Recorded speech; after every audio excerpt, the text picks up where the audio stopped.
banyak orang sudah mati sebelum mati secara fisik. Nah, kalau orang yang masuk kota perlindungan pasti akan menghidupi hidupnya dengan sungguh-sungguh. Tiap menit sangat berarti, tiap detik sangat berarti. Pemimpin yang benar selalu mewariskan sesuatu pada generasi berikutnya akan lebih baik daripada waktu saya pimpin.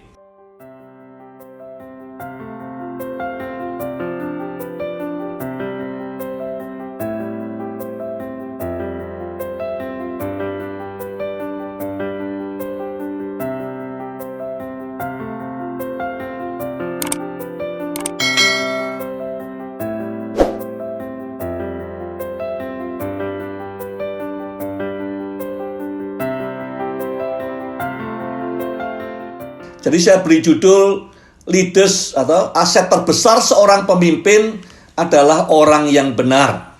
Dikatakan di ayat yang pertama pasal 20, Tuhan berbicara pada Yosua untuk Yosua ngomong sama para penatua Israel. Jadi Tuhan tidak ngomong langsung lewat Yosua, ya. Ingat bahwa ini Yosua nulis berapa tahun kemudian, dia ingin mengingatkan kembali kepada semua orang Israel. Sebelum kita berpisah dulu, ini loh prosesnya. Proses pertama adalah dicek temperaturnya. Ya. Yang pertama, apakah ada appetite for learning? Orang Lewi bertanggung jawab terhadap Taurat dan pengajaran di Israel. Jadi Yosua mengatakan kalian bagi sendiri. Ya. Kalau misalnya orang tidak kepengen learning, maka dia tidak mau, dia pelit, tidak mau kasih kotanya kepada orang Lewi. Tapi kalau orang semangat belajar, dia ingin orang Lewi dekat dia, tinggal di tengah mereka. Ya, jadi yang pertama, Yosua ingin ngetes, bukan dia yang bagi, ya, tetapi yang bagi biar mereka sendiri. Appetite for learning-nya masih ada apa tidak? Apakah sama seperti dulu sebelum kita nyeberangi sungai Yordan, pengen belajar? Apakah sama? Atau sekarang merasa kita sudah mampu, tidak mau belajar lagi? Tes nomor 2, di samping pengajaran dan Taurat, orang Lewi dan imam-imam adalah perwakilan Tuhan di tengah bangsa Israel. Jadi apakah mereka lapar akan hadirat Tuhan? Ya, dari cara mereka mengajukan usul kota ini, kota itu, akan kelihatan apakah ada hunger for God. Ada lapar akan hadirat Tuhan itu masih ada apa tidak? Apakah sama seperti waktu kita mulai proyek ini? Apakah sama sewaktu kita mulai perjalanan ini? Apakah sama waktu kita mulai gereja ini? Apakah sama waktu kita mulai pelayanan Bible study ini? Apakah lapar akan Tuhannya masih seperti itu atau tidak? Yang ketiga, filled with gratefulness. Siapa yang mau sukarela menawarkan kotanya untuk tempat tinggal para imam dan orang Lewi yang melayani mezbah Tuhan? Siapa yang ingin mengembalikan ke Tuhan apa yang dia terima selama 14 tahun terakhir, mengalami kemenangan, dapat warisan dan segala macam? Siapa yang hatinya penuh dengan ucapan syukur? Itu yang diuji temperaturnya oleh Yosua. Apakah kita masih grateful seperti waktu kita mulai proyek ini, sewaktu kita nyeberangi Yordan, ya, waktu kita mengalahkan Yeriko, atau sekarang sudah makin banyak komplainnya, atau kesaksian-kesaksian yang Tuhan kerjakan mulai jadi biasa saja dalam kehidupan kita. Tidak semangat memberinya, tidak semangat berkorbannya. Dan yang keempat, apakah kita masih courageous seperti dulu? Courageous itu dimanifestasikan dengan membela yang lemah. Kalau membela yang kuat, membela yang berkuasa, ya, atau membela diri sendiri itu banyak. Tapi membela yang lemah, membela yang terancam, itu courageous. Jadi ada 4 pertanyaan untuk ngetes temperaturnya. Apakah siap untuk masuk season berikutnya, untuk masuk level berikutnya, untuk menaklukkan gurun berikutnya. Yang kedua, yang penting, kalau temperaturnya baik, langkah kedua menurut Yosua adalah kenali aset yang paling penting. Apa yang paling berharga? Aset paling penting adalah kehidupan itu sendiri. Sanctity of life, legacy of time. Mereka baru aja terima tanah, itu inheritance, ya. Punya tanah itu kalau zaman itu ya security, ya, ada jaminan masa tua sampai kapan kita bukan lagi mondok di tempat orang, bukan lagi musafir yang tidak punya pegangan apa-apa. Sekarang diberi warisan tanah perjanjian. Menurut Yosua, hidup lebih penting daripada tanah. Yang kedua, mereka punya ternak banyak. Bayangkan, 31 kota dikalahkan sama mereka. Barangnya dirampas, kecuali yang di Yeriko tidak boleh dirampas. Ya, tapi kota-kota daerah-daerah ini yang punya banyak ternak dirampas semua. Jadi ternaknya banyak, cuman Yosua bilang hidup itu lebih penting daripada tanah, lebih penting daripada ternak. Yang ketiga, mereka menang perang terus, pasukannya besar dan kuat, banyak tentaranya. Yosua juga bilang hidup lebih penting dari tentara. Banyak orang sudah mati sebelum mati secara fisik. Ya. Nah, kalau orang yang masuk kota perlindungan pasti akan menghidupi hidupnya dengan sungguh-sungguh. Tiap menit sangat berarti, tiap detik sangat berarti. Banyak orang di luar kota perlindungan hidup seenaknya sendiri. Ya. 3 tandanya orang hidup itu apa? Hidup secara full ya. 1 adalah bertumbuh. Banyak orang hidup tapi tidak bertumbuh. Rohaninya tidak bertumbuh, mentalnya tidak bertumbuh. Sama aja kayak orang mati, menyia-nyiakan the legacy of time. Ya. Yang kedua, produce and reproduce. Orang hidup selalu produce and reproduce. Ya, banyak orang yang sudah merasa hidup begitu saja, tapi tidak produce apa-apa. Produce itu menghasilkan sesuatu, atau reproduce, mengolah sesuatu jadi barang baru. Yang diproduce apa? Ya bisa aja sebuah pelayanan, sebuah kelompok, komunitas, macam-macam.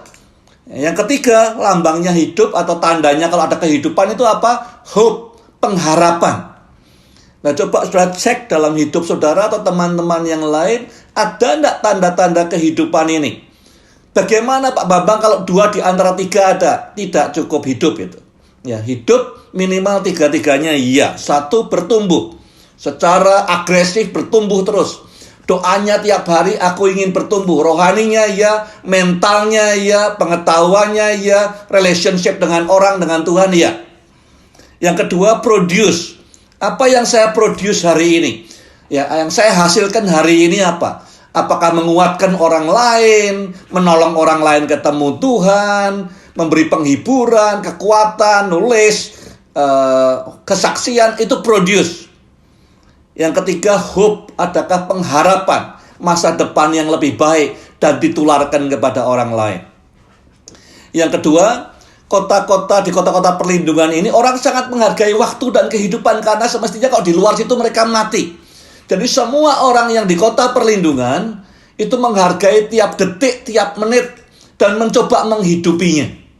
Banyak kita kurang menghargai hidup karena kita take it for granted. Kita pikir ya besok pagi akan hidup lagi, lusa akan hidup lagi, tahun depan masih akan hidup lagi. Sesungguhnya tidak ada orang yang bisa menjamin saudara besok pagi akan hidup lagi, atau lusa, atau tahun depan. Jadi kalau kita tidak take it for granted, kita akan menghargai setiap detik, setiap menit, setiap jam hidup kita. Bagaimana supaya to live in its fullness, hidup dengan segala kepenuhannya. Ya. Yang ketiga, pada pintu gerbangnya banyak orang diperpanjang hidupnya. Orang semua matanya penduduk kota perlindungan lihat ke pintu gerbang. Karena di pintu gerbang itu diputuskan orang-orang boleh hidup lebih lama lagi untuk menghidupi hidupnya. Ya, jadi bersyukur karena di pintu gerbang. Nah, kita lihat dalam organisasi pelayanan gereja keluarga kita di pintu gerbang, di tempat pengambil keputusan. Ya. Apakah hidup orang-orang diperpanjang? Hidup anak, istri, teman diperpanjang. Artinya dampaknya bisa berlangsung terus. Langkah yang ketiga, setelah tahu aset terbesar itu adalah kehidupan, langkah ketiga, lindungi aset yang ada. Ya. Jadi banyak orang tuh fokusnya kepada bagaimana berantas kejahatan. Ya, bagaimana berantas virus. Tapi kita tahu cara yang terbaik untuk menang dari COVID bukan bagaimana berantas virus, tapi bagaimana menguatkan daya tahan tubuh, termasuk dengan vaksin, dengan vitamin dan segala macam. Jadi yang ada pada kita adalah orang-orang yang tidak bersalah, tidak sengaja bunuh orang, masuk ke kota perlindungan. Yang harusnya jadi fokus kita adalah mereka. Ya, bagaimana melindungi, membangun mereka yang ada, yang diberi anugerah tambahan hidup, itu yang dibangun. Bukan mikirkan pertama-tama bagaimana menghabisi orang-orang yang jahat di luar. Yaitu perlu di-stop orang jahatnya. Tapi prioritas pertama adalah membangun apa yang ada di tangan kita. Kalau saudara penguasa kota perlindungan, saudara diberi aset orang-orang yang hatinya baik, tapi pernah buat kesalahan tidak sengaja, bunuh orang lain. Ini aset yang luar biasa yang harus dilindungi. Itu sebabnya ada 4 kali di Alkitab disebut kota perlindungan. Mulai dari Keluaran 21, ya, Kebilangan pasal 35, Keulangan pasal 19, dan sekarang Yosua pasal 20. Karena Tuhan melihat ini sangat penting. Mulai dengan apa yang ada. Lindungi orang yang tidak memiliki maksud jahat. Orang yang baik, kalau itu diperkuat, maka lama-lama kejahatan akan menyempit dan akan pudar. Seringkali kita keliru, kita fokusnya kepada berantas jahatnya, bukan menguatkan orang baiknya. Perkuat aset yang ada, jangan sampai ada darah orang benar ditumpahkan di tanah perjanjian. Karena Tuhan melihat darah itu kehidupan, dan kehidupan orang benar itu sangat berharga di mata Tuhan. Jangan sampai apapun harus dikerjakan. Kalau perlu bangun kota berkubu, kalau perlu buat peraturan yang sedemikian rupa, supaya jangan sampai darah orang benar ditumpahkan. Nah, zaman sekarang mungkin kita bunuh orang di gereja bisa bukan dengan pedang, tapi dengan lidah kita bunuh semangatnya orang. Ya, bisa juga. Bukan oleh pedang, tapi oleh lidah. Ya, lindungi aset. Bangun aset yang ada. Langkah yang keempat, menyehatkan aset itu sendiri. Ya. Asetnya tidak hanya dilindungi, diidentifikasi, tapi dibuat sehat. Caranya gimana? Kita sadar people make mistake. Orang buat kesalahan tiap hari. Ya, harapannya kita pun, ya saudara dan saya, buat kesalahan sebagai pemimpin. Yang penting jangan buat kesalahan yang sama 2 kali. Kita harus belajar supaya tidak buat kesalahan yang sama terus. Kalau kesalahan yang baru tidak ada masalah, kita belajar daripadanya. Ya, banyak pemimpin, banyak orang tua tidak beri space for mistake. Nah, kita harus create di keluarga kita, di gereja, people bisa make mistake asal hatinya tidak jahat. Tidak ada kebencian, tidak ada revenge, tidak ada hate. Ya, orang bisa buat salah, dan kita semua pernah buat salah. Ada tidak space di keluarga kita, di gereja, di organisasi kita, space untuk orang memperbaiki dari kesalahannya? Ada 3 hal yang dinasihatkan atau dicontohkan Yosua. Yang pertama, di kota perlindungan, dia create space for reflection and evaluation. Sediakan tempat untuk refleksi pribadi dan evaluasi. Jadi di kota perlindungan ini, yang tinggal di situ adalah para orang Lewi dan imam-imam. Semua melayani Tuhan semua. Jadi dia banyak waktu tenangnya untuk bisa refleksi dan evaluasi. Yang kedua, space for learning. Ya, sekali lagi di kota perlindungan itu tempat tinggalnya orang Lewi yang menjadi guardians, penjaganya Taurat, yang bertugas mengajarkan Taurat. Jadi tidak hanya sekedar orientasi ke masa lalu untuk refleksi, untuk evaluasi, tetapi juga learning hal baru, mendorong supaya ada input-input baru untuk masa depan. Dan ketiga, ada space untuk second chance. Ya. Selama di sana juga bisa, atau setelah imam besarnya meninggal, dia bisa kembali dan kemudian bisa memperbaiki hidupnya, kesempatan yang kedua. Yang kelima, bangun komunitas dan budaya yang subur untuk memunculkan pemimpin yang bagus. Itu kota perlindungan. 1, dibuat aturan di kota perlindungan, there is no place for revenge atau avenge. Tidak ada gagasan untuk balas dendam, tidak boleh ada. Ya, semua orang yang mau balas dendam, menuntut balas, tidak boleh tinggal di kota perlindungan. Tidak ada revenge sama sekali. Ya, yang ada roh pengampunan, forgiveness. Yang kedua dikatakan kalau mereka masuk dan kemudian pergi ke tempat gate atau pintu gerbang, pemimpin-pemimpin akan mendengarkan mereka. Ya, artinya apa? Setiap orang yang masuk adalah orang penting. Pemimpin-pemimpin ambil waktu untuk dengarkan. Ini orang asing, belum pernah tahu namanya siapa, dari mana, begitu dia masuk, ya, maka para pemimpin memberi telinganya. Ini culture yang luar biasa. Banyak orang sakit jiwanya karena tidak ada yang mau dengerin dia. Ya, banyak orang depres meninggalkan Tuhan karena tidak ada telinga yang mendengarkan dia. Kota perlindungan yang pertama, yang kedua, di sini banyak telinga yang rela mendengarkan. Telinga para pemimpin. Kenapa? Karena semua yang masuk sini orang penting. Penting di hadapan Tuhan. Karena diciptakan dalam citra Allah. Ketiga, boleh ngomong tanpa takut. Ya. Nah, apakah ini sama? Kalau ini kota perlindungan itu keluarga saudara, atau gereja saudara, atau perusahaan, atau organisasi. Apakah orang boleh ngomong yang benar tanpa takut? Asal ngomongnya hal benar, jangan gosip, jangan menghasut, jangan perkataan kebencian. Speak the truth, katakan kebenaran. Ya. Sebuah organisasi kulturnya bagus, trust-nya tinggi kalau orang bebas ngomong apa yang dirasa benar. Diberi telinga, tidak ada revenge, dan orang bisa ngomong hal yang benar tanpa takut.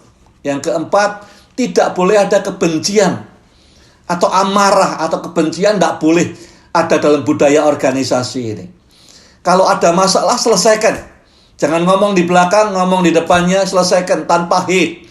Ya, persoalan bisa ada, salah bisa ada, beda pendapat bisa ada, diselesaikan dengan kasih. Tidak boleh ada kebencian. Yang kelima, tidak boleh ada judgment. Orang merasa nyaman ngomong apa saja.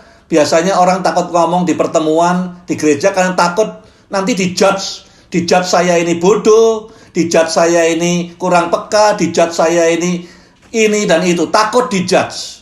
Kota perlindungan tidak ada judgment. You can be yourself. Tidak usah pakai topeng apa-apa, tidak usah pakai emas apa-apa. Dan yang keenam, tidak ada diskriminasi. Orang asing boleh masuk, pendatang boleh masuk, ya. Semua diperlakukan dengan sama. Nah, saya dorong ini terjadi dalam organisasi saudara, gereja saudara, atau rumah tangga saudara. Yang terakhir, yang keenam, ya, menentukan kota kediaman bagi para imam. Jadi mereka disuruh menentukan, milih kota mana saja untuk imam, kota mana saja untuk orang Lewi. Imam itu adalah mereka biasanya setahun sekali masuk ke ruang Maha Kudus, memperbaharui korban-korban yang dinaikkan tiap petang, itu memperbaharui. Yang lama dikubur, yang baru muncul. Jadi kalau kota-kota imam seperti Hebron, di mana imam tinggal, itu melambangkan pembaharuan, renewal. Ya.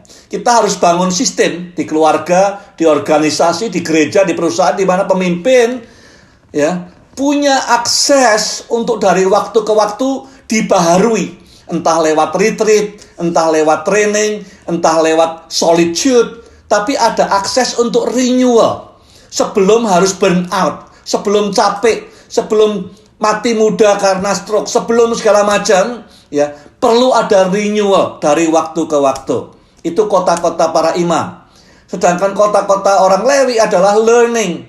Ya, kalau pemimpin tidak ada akses untuk learning setiap saat, ya pelan-pelan dia akan menuju ke bawah, akan decline dan akan lenyap begitu saja. Jadi dalam organisasi, dalam keluarga, dalam gereja, dalam perusahaan ada dua hal yang penting, dua sistem ini. Satu adalah sistem untuk renewal, dibaharui lagi, ya, karena seringkali passion kita itu leaking, bocor, ada pembaharuan. Yang kedua adalah akses untuk learning. Ya. Nah, niatnya pemimpin sendiri bagaimana? Kalau dia sudah diberi akses, tidak mau belajar, ya kelirunya sendiri. Kalau sudah pelajari, Bani Lewi ini mulai kelihatan aktivitasnya di Kejadian 34. Kejadian 34 itu pasal yang agak gelap. Waktu itu saudaranya Lewi, saudara perempuannya namanya Dina, diperkosa oleh orang yang namanya Sikem di kota Sikem. Ya. Orang yang namanya Sikem di kota Sikem memperkosa anaknya Yakub yang namanya Dina. Kemudian dikatakan ini anak-anaknya Yakub, khususnya Lewi dan Simeon, bertipu muslihat, minta semua laki-laki di Sikem waktu itu supaya mau disunat. Pada hari ketiga pas mereka sedang kesakitan, dua orang ini, Simeon dan Lewi, ya, menyerbu kota Sikem, membunuh semua pria di Sikem. Ya. Dendamnya luar biasa, kebenciannya, kemarahannya luar biasa. Satu perempuan, anaknya Yakub, diperkosa, seluruh kota yang pria semua habis semua. Tidak ada satupun yang hidup. Besar kecil semua. Ya, habis. Itu awal cerita soal Lewi. Kemudian di Kejadian 49, oleh karena perbuatan itu, ya, Lewi dan Simeon dikutuki. Yang lain diberkati. Lewi sama Simeon dikutuki oleh Yakub. 49 ayat 5 dan 7. Yakub tidak mau diasosiasikan dengan anaknya yang namanya Lewi. Tapi kalau sudah lihat di bilangan waktu mereka sudah mau masuk tanah Kanaan, ya, dikatakan hanya orang Lewi yang boleh dekat sama Tuhan. Kalau pindah kemah kemana-mana, yang mengelilingi kemah pertemuan, tabernakel, itu orang Lewi semua. Orang lain tidak boleh. Ya. Orang Lewi dianggap milik pusaka Tuhan. Mereka gantinya semua orang sulung, milik kesayangan Tuhan, punya kedudukan khusus di hadapan Tuhan. Orang Lewi dijadikan pusat pengajaran, penanggung jawab cahaya, yaitu Taurat di tengah orang Israel. Kok bisa begini, gimana? Mulainya jelek, ya, tipu muslihat, membantai seluruh kota, amarah, balas dendam, dikutuki oleh bapaknya sendiri karena kejam, ya. Kemudian berubah menjadi bangsa yang paling dekat dengan Tuhan. Hanya mereka yang boleh dekat Tuhan, yang dianggap anak sulung oleh Tuhan, dan dipercaya dengan Taurat. Apa sebabnya? Yang merubah itu kejadian di Keluaran 32 ayat 26. Waktu orang Israel waktu itu mempersembahkan anak lembu emas buat ilah lain, ya. Musa di atas gunung dengan Yosua menerima 10 perintah Allah. Kemudian orang Israel semua buat anak lembu emas. Musa marah. Tuhan marah, Musa marah luar biasa. Ya, belum lama keluar dari Mesir sudah meninggalkan Tuhan, nyembah berhala. Kemudian di ayat 26 Musa berkata kepada seluruh Israel, siapa yang memihak kepada Tuhan, datanglah kepadaku. Orang Lewi cepat-cepat, ya, zil, dengan semangat dia juga ikut marah, berdiri di belakangnya Musa. Hanya suku Lewi, 11 suku yang lain tidak. Hanya suku Lewi lari langsung berdiri bersama dengan Musa pada hari itu. Zilnya ini, ya, semangatnya ini, militannya ini merubah nasibnya bangsa Lewi sejak hari itu. Dari yang dikutuki, dari yang kejam, yang balas dendam, yang marah, menjadi bangsa yang disayang Tuhan, yang dianggap sebagai anak sulung, yang boleh mendekat kepada Tuhan. Saya membayangkan kalau saya orang Lewi, kemudian saya diberitahu bahwa kamu akan tinggal di Sikem dan di Hebron, maka ingatan saya kembali ke masa lalu. Ya, di masa lalu, di Kejadian 34, waktu itu orang Lewi, bapaknya orang Lewi, menghabisi semua penduduk karena dendam. Ya, kekejaman yang luar biasa, kemarahan yang luar biasa. Tidak hanya gigi ganti gigi, ya. Ini gigi ganti nyawa. Seluruh kota dihabisin sama Lewi. Tempat terjadinya kekerasan, tempat terjadinya kekejaman itu, orang Lewi ingat betul nenek moyangnya yang berbuat salah sampai dikutuki oleh Yakub. Tempat di mana amarah tidak terkendali, orang tidak bisa menguasai amarahnya, masa lalunya, ya. Itu Sikem dulu, ya. Simeon dan Lewi, dua orang tidak pikir panjang, bahkan waktu ditegur oleh Yakub tidak bertobat juga. Tempat di mana ada pembantaian yang mengerikan dikerjakan oleh Lewi. Bayangkan kalau harus kembali ke kota itu lagi dengan semua memori itu. Masa lalu biasanya yang sulit kita coba hindari, kita tidak mau revisit, kita tidak mau ingat-ingat lagi. Tapi kalau saudara mau sembuh betul, you have to deal with your past. Kita harus berani berurusan dengan masa lalu kita. Sejelek apa, seburuk apa, kita harus kembali ke sana dan bereskan masa lalu kita. Ya. Ini dua peristiwa sulit baik di Sikem maupun di Hebron. Yang paling menyusahkan Yakub ya dua kota ini, Sikem dan Hebron. Kini dua kota ini jadi pusat pengajaran. Ya, tempat di mana Taurat diajarkan, di mana imam tinggal, penyembahan dinaikkan. Kota di atas gunung, di mana orang asing, orang yang ketakutan mendapatkan perlindungan. Kita tidak bisa, sekali lagi, time will not heal, waktu tidak akan menyembuhkan. Semua orang cenderung meninggalkan, melupakan, tapi sengaja ya oleh bangsa Israel, Lewi kembali ke Sikem, ke Hebron untuk redeem their past, redemption masa lalunya, bereskan, pengampunan sehingga bersih. Bukan dilupakan, bukan ditinggalkan, ya, tetapi dihadapi dan dirubah. Sikem sekarang adalah pusat pengajaran. Sikem sekarang adalah pusat penyembahan. Sikem adalah tempat di mana orang-orang lemah, orang asing dilindungi. Pemimpin adalah agen perubahan. Mengubah tempat yang tadinya gelap, penuh kemarahan, belas dendam, peristiwa lain yang menyakitkan hidup kita banyak di Sikem, banyak di Hebron. Ya. Dirubah menjadi tempat yang bersinar, kota perlindungan, kediaman para imam, dan pelayan Tuhan. Penuh dengan pengampunan, second chance, dan pusat pengajaran. Masih adakah Sikem kota lama dalam dan di sekitar hidupmu? Ya, kita mungkin coba melupakan, kita coba tidak mau ingat-ingat lagi. Tapi cara menyelesaikan Sikem bukan dengan meninggalkan dan melupakan, tetapi dengan revisit, mendatangi lagi, deal with it, diselesaikan dan ditransformasi, ya, sehingga keluargamu, organisasi gereja diberkati. Apakah Sikem dan Hebron dalam hidupmu sudah diubah oleh Tuhan menjadi kota-kota perlindungan dan kota-kota kediaman orang Lewi?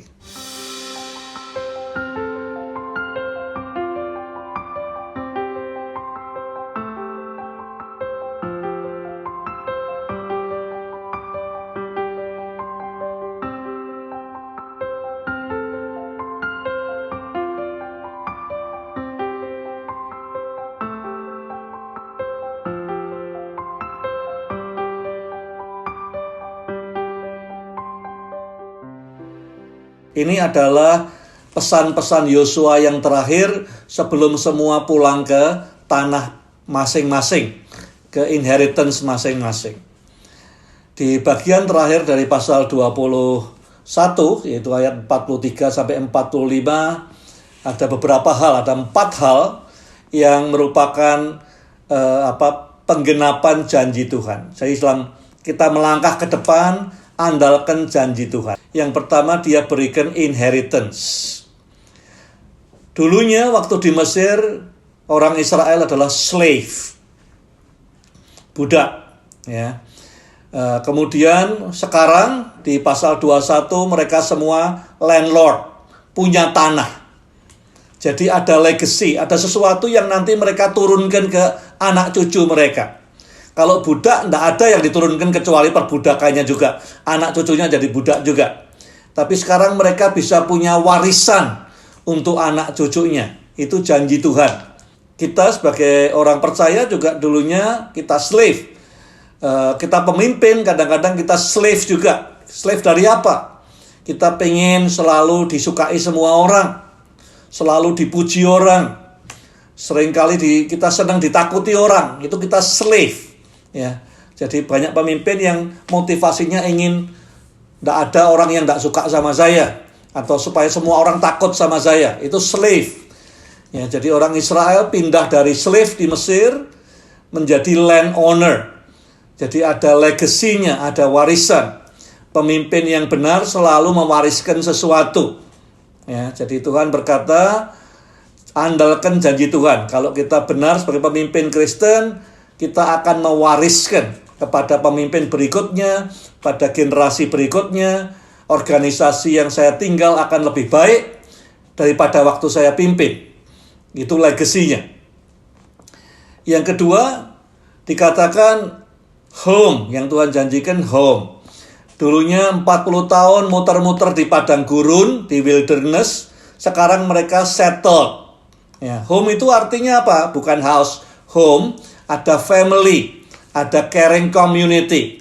Dalam diskusi saya sampaikan bahwa kebahagiaan selalu berkaitan dengan caring community.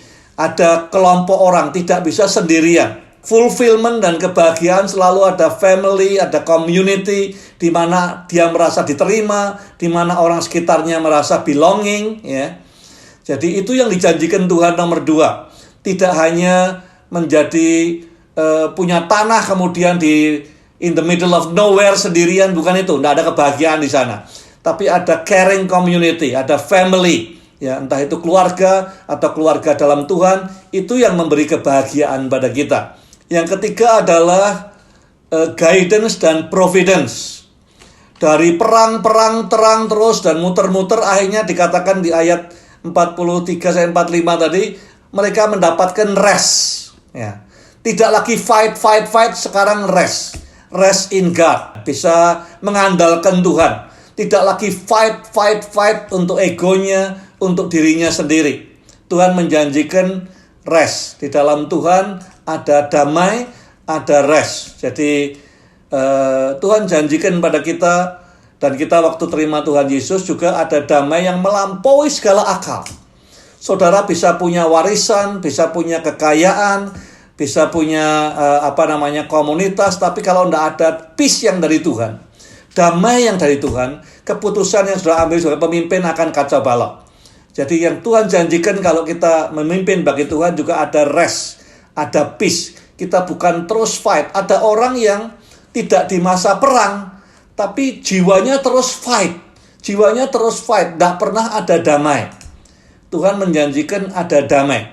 Pemimpin perlu rest, jiwanya ditaruh di tangan Tuhan, peace, sehingga keputusan yang diambil bukan lagi mencari sesuatu buat dirinya.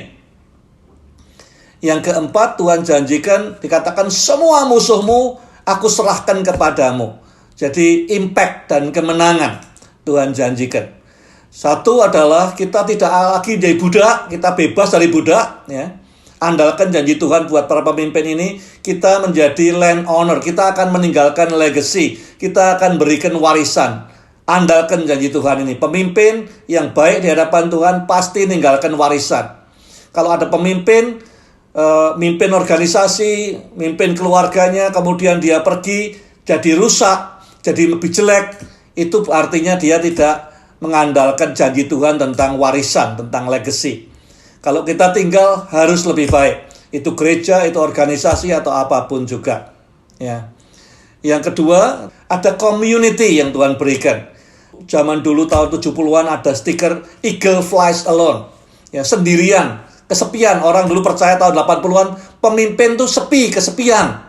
Tidak seharusnya begitu, ya. Pemimpin yang berhasil itu terbang bersama-sama dengan pemimpin lain. Ada komunitas, ada keluarga. Tuhan bilang, ya, di dalam perjanjian lama, kuasailah bumi, govern the earth, pimpinlah bumi. Di pasal 2 Tuhan bilang tidak baik manusia itu sendirian. Jadi mimpin tidak boleh sendirian, bersama-sama.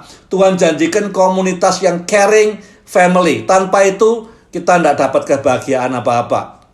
Yang ketiga, janji Tuhan adalah rest. Kita tidak lagi fighting dengan Tuhan lagi. Kita damai. Berdamai dengan masa lalu, berdamai dengan Tuhan, ya, berdamai dengan masa depan kita. Keputusan yang diambil bukan lagi ego, ya, tetapi untuk kepentingan orang banyak. Yang terakhir, Tuhan janjikan impact, ya, dan kemenangan. Sejauh kita mengikuti 1, 2, 3, yang keempat itu akan menjadi bagian kita. Musuh-musuh kita akan diserahkan Tuhan kepada kita. Jadi ada 7 hal yang dipesankan Yosua sebelum berpisah dengan semua orang Israel. Nanti ada pidatonya sendiri di pasal 23, 24. Tapi di pasal 21 ini ada sebelum orang Israel semua kembali ke rumahnya, diberi 7 hal yang langkah yang dikerjakan oleh Yosua untuk make sure bahwa mereka akan berhasil di tempat mereka masing-masing.